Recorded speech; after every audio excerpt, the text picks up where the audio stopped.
Thank you. Yeah, that's fine. You can hang around and watch if you like. You're welcome to sit down. Okay, all good. Hopefully everyone can hear me. I'll move my mic up a little bit. Good morning. Good to see everybody here. And I was here yesterday just watching everyone do their classes and really impressed with the horses. They've done an amazing job. Everyone's been pretty chilled out. Good to see everyone having it a go. So what I was going to talk about this morning, I'm just going to talk about communication versus control. I thought that would be an interesting topic and a bit of a segue into how I approach my training. So I've got little Dawn here, and I don't know her, so this is the first time she's hung out with me. She is 2, excuse me, and I don't have any rules for her at the moment aside from no pushing and no pulling. So when I meet a horse for the first time, I basically bring it out into the arena, and my goal is to observe. So in my humble opinion, I think that we spend a lot of time doing things with our horses or trying to get our horses to do things. We don't tend to spend a lot of time listening to what they're saying. So when I say that my only 2 rules are no pushing, no pulling, I don't want her to put tension in my rope, and I don't want her to push her energy onto me. So they're the start of introducing my basic boundaries. And I think often there's a bit of a disconnect between, sometimes we might think of traditional methods versus kinder methods or alternative methods. There's a huge gap, and you might not think, how do you enforce boundaries if you're not just keeping your horse at a distance? We'll talk about that. Hi. So as long as she's not doing either of those things, then I'm just going to leave her alone. I'm going to add a little bit of pressure if she does either of those things, but it's going to be appropriate to her energy level as well. So I don't want to go in with too much pressure if she's only made a small mistake. So communication versus control, I think connection and communication, we talk about it a lot, but I'm just going to talk about what it means for me. So for me, communication is building a dialogue with that horse. And the way that I do that is by rebalancing my horse physically and mentally. And both have to be working together. If you've got a disconnect, if you have a disconnect, there's going to be resistance somewhere. So if the brain's over here and the legs are over here, it's not going to work. You've got to get them on board both mentally and physically. So we want to teach our horses, to have good coping skills. If they don't have good coping skills, they can't deal with the stresses of training. Training is inherently stressful. And it's part of the reason that when I bring a horse out, I don't ask them to do anything, because already there's a lot of pressure for her, even though I think, we're not really doing much. There's a lot of pressure for her because she doesn't know me. She's in a new arena. She's in a new environment. There's people around. There's other horses around. So for her, there's a lot going on, even though I'm not really doing a lot. Control to me is off-balancing my horse. So it would involve shutting down or stopping a behavior or disengaging them physically. And that works often in the moment, but the problem with that, the problem is that often your issues come back, or you end up riding that roller coaster of training to where it's a bit inconsistent and you can't quite seem to get ahead. So it's a bit of a quick fix and a band-aid, and what you're doing is you're addressing the symptom rather than the cause. So looking a little deeper, you can stop the horse doing something in the moment, but have you addressed the actual cause of that? And that is how you progress in your training and you hit less roadblocks. I haven't always trained the way that I train now. I used to train very differently, probably, a couple of decades ago. And I've learned to listen more. The more I listen, the more I learn, and the horses, she wants a little bum scratch. The more I learn from them, and giving them that time where I'm observing them allows me to collect information. So while she's doing all these behaviors, that tells me about who she is. And that tells me a little bit about how I'm going to approach her if I was to direct my training. So the fact that she is like coming over now, she's wanting to connect, which is great. The pulling, a little bit of anxiety and that kind of thing. Stephen Covey was a keynote speaker, and he wrote lots of books on being basically an effective person in society, just being a good person in general. But he did write a book on leadership, and he noted that we're often listening to respond rather than listening to understand. So instead of really stopping to observe, we're waiting until we can have input. And we always want to have input and be getting our horses, what can we correct? What can we fix? What can we get our horses to do? How do I stop my horse doing that? And we forget, good girl, so big release, so the itching of her sides, central nervous system coming back down, and then she has a big chew. So we're often just listening so that we can then have a response and then start doing things. If we can figure out how to read our horses, which is the first thing I teach people, we're looking at facial expression, we're looking at posture, we're looking at behaviors. If I can figure out what her patterns are and the way that she deals with things, I can look at her and know what's normal, what's not normal. How do the things that I'm then introducing affect her? So I know then when I bring her out into my training session, is it a good day to go ahead and pile on a bunch of new stuff? Is she in a good frame of mind to start learning that? Or is it a good day to just refresh something easy, something that she already knows how to do, so that I'm building that confidence? So the way that I build my communication is in 3 steps, shortly. So the first thing is that I want to teach her how to self-regulate. I want her to be able to manage her frustration or her anxiety or her tension. I want her to be able to have time to process and then let that go. Because if she doesn't process and let it go, it builds up and it comes out later. And that's where you get your explosions from nowhere, or you get your escalations of behavior. And often people are struggling then to find out what's the trigger. And often the trigger is a bunch of triggers that have built up over time, and the thing that they react to is not necessarily the thing that tripped them out. So I like to call it dishwasher syndrome. So if I've had a really bad day and then I come home and the dishwasher is not stacked correctly, that makes me pop off. But it's not really about the dishwasher. It's about all the things that have happened within my day. So we want to start thinking about getting her to be able to regulate that stress, because everything we ask her to do is going to add pressure to her. Again, if she can't let that go, it's going to come out in a different form. So it's going to come out in a behavior, or it's going to be an escalation of behaviors, or you're going to get stagnant in your training. So the second thing is that if she can't fix it, and I guess leading on from that, self-carriage. So I teach a lot of posture, I do a lot of postural work. So being able to balance herself physically, like I've mentioned, is connected to her nervous state. So her central nervous system is connected to her posture, and her posture is connected to her central nervous system. So by training those positive postures, I'm affecting her central nervous system and vice versa. So it's interesting because she's kind of circling around, and I feel like a lot of the time that could be interpreted as pushing, but what I feel like she's doing is connecting. So there's a few things that I don't do in my training, and one of them is that I don't have the bobble rule.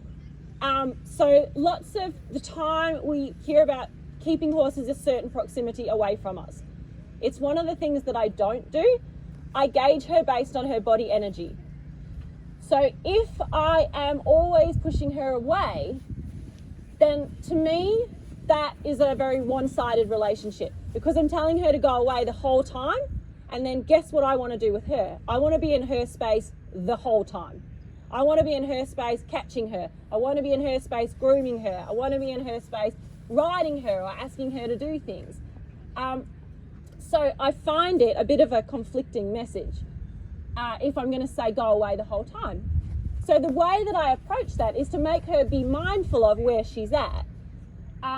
So if I feel uncomfortable or I feel vulnerable, I guess, as far as, no, good girl, as far as that I don't want to get run over, I would operate at her at a further distance away from me. If her body energy was high, I wouldn't allow her to be near me. She also might come over here, like now, and then she might be okay with this boundary here, but then she might try to push that boundary. If I can, I don't want to correct her until she pushes the boundary, because I don't want to anticipate that she's going to get everything wrong all the time. That takes away my horse's willingness, takes away their willingness to try, because they're always getting told that they're wrong. So if I don't feel like I'm going to get stepped on, and I feel like she's actually just wanting to hang out, I want that, because I want that connection. If I squash that connection, she's going to stop trying to connect with me. And then if she doesn't connect with me, she's not going to want to listen to what I've got to say later on. So back to the second thing, I want to teach her that connection. So the first thing is teaching her how to regulate herself mentally and physically through the self-regulation, the coping skills and the postural work. The second thing, she wants to eat my flag. The second thing is that I want to teach her to look for direction. So I want her to feel like she can look to me for help. I want her to teach her that I am a place of security and that I have the tools to help her in a situation. So let's say she's like, I can't deal with this, I'm not okay. I want her to not say, I'm out the door. I want her to look at me and say, can you fix it? I want her to ask, can you help? So that would be my second step. And if we're going to get her to do that, then my third step would be that I have to have proof. I have to prove to her over and over again that whenever I interact with her, whenever I touch her, whenever I move her body into a position, I make her feel better and not worse. So each time I don't make her feel good, I withdraw from my relationship bank account. Each time I make her feel better, I deposit. So what we want to avoid is getting into a negative bank account, because you need that bank account for when the chips are down and you really, really need your training to work. So for me, training for control is a bit of a worst case scenario. We often teach control to regain control of a situation that's out of control. If we can teach our horses to rebalance themselves, we might not run in to that state where we need to jam on the emergency handbrake and withdraw from our relationship bank account, because we will hopefully have more tools. The way we build tools up, positive associations. I want her to feel better in her work than she would if she was off balance or not focused. I'll get her over here a little bit. So what we're going for is prevention rather than intervention, which is a little bit, blows people's minds a little bit. So the couple of things that are a bit different perhaps about my training approach. The first one I mentioned was the bobble rule. So again, I'm using her body energy to gauge how close I want to be to her, instead of just saying, I want you to be over there the whole time. So in implementing rules builds our self-confidence, because we feel like if something does happen, I'm ready for it, I'm on it. But what we're not doing is training for what we actually want. We don't want to end up in those situations all the time. So the second thing is that I don't move a horse's feet if they're feeling anxious, which is often a fix, or is it a fix? Because we're addressing the symptom, not the cause. So she's quite mobile, she moves around a lot. So what I could do is make her stand still. But what have I fixed in making her stand still? I've got what I want from it, but does she feel better? Oh, she's going to do herself. Does she feel better or does she feel worse? She probably still has the same amount of anxiety, only I've said don't do that. So what we want to do is give her an alternative. if I have a horse that moves around, I guess because horse training isn't black and white, I would hope that she would start to find a little bit more security in herself and in her body. So she would start to be able to stop walking around so much and just find that center of balance like she does here. And then I'd reward her for finding that center of balance. For a horse that doesn't move around a lot, I would probably like them to start investigating things or moving around a little bit, because I don't want to also have them just shut off. If I have a giant to-do list, let's say I'm really stressed and I have a bunch of things that I need to get done, does adding more things to my to-do list make me more stressed or less stressed? So it's probably going to make me more stressed. However, I'll be distracted for a while because I don't have time to think about how stressed I am. I've got a bunch of stuff to do. But again, it hasn't really made me feel better. Probably at the end of the day, I'm still going to be exhausted and a little bit stressed out. And the last one is that the reason I called my educational programs Engaged Equines is because I want my horses to be mentally and physically engaged the whole time. So another difference is that I don't teach my horses how to disengage. Again, it's a bit of a worst case scenario thing. We teach them why do we teach them how to disengage? We teach them how to disengage so that we can regain control in a really bad situation, because that makes us feel safe because we got a solution if the worst happens. But when you're handling your horse and you're riding your horse around every day, day to day, not in a worst case scenario, what do you want them to do? Engage all the time. You want them to be engaged mentally, you want them to be engaged physically. Otherwise, you have no brakes and steering. So if we teach our horses how to stay engaged, we diminish the chances that we need to disengage them. So Dawn's done a pretty good job of, I think she's coming back down a little bit now. So you might be able to see that her posture's changed a little bit. So she's starting to drop a little bit in her head and neck. She hasn't really had a lot of releases. She had a few, but now she's kind of shutting off a little bit. So she's starting to come down there and find that bit of a center of balance. And she wasn't too keen on me to start with. She was a bit like, am I going to come over, am I not? And then when she did come over, she was pushing in a little bit. So once she has that release, I'll probably let her go over to her mum. But I would say they're my main differences, and I have my 12-week online course, so I've just started the relaunch of that, and that kind of dives into where I would start from, and it pretty much goes from scratch. So my first thing that I would start to teach people is how to read your horse. Hey. And hopefully that has told you, I guess, a little bit about maybe the differences in training, and that there is a possibility to train in a different way.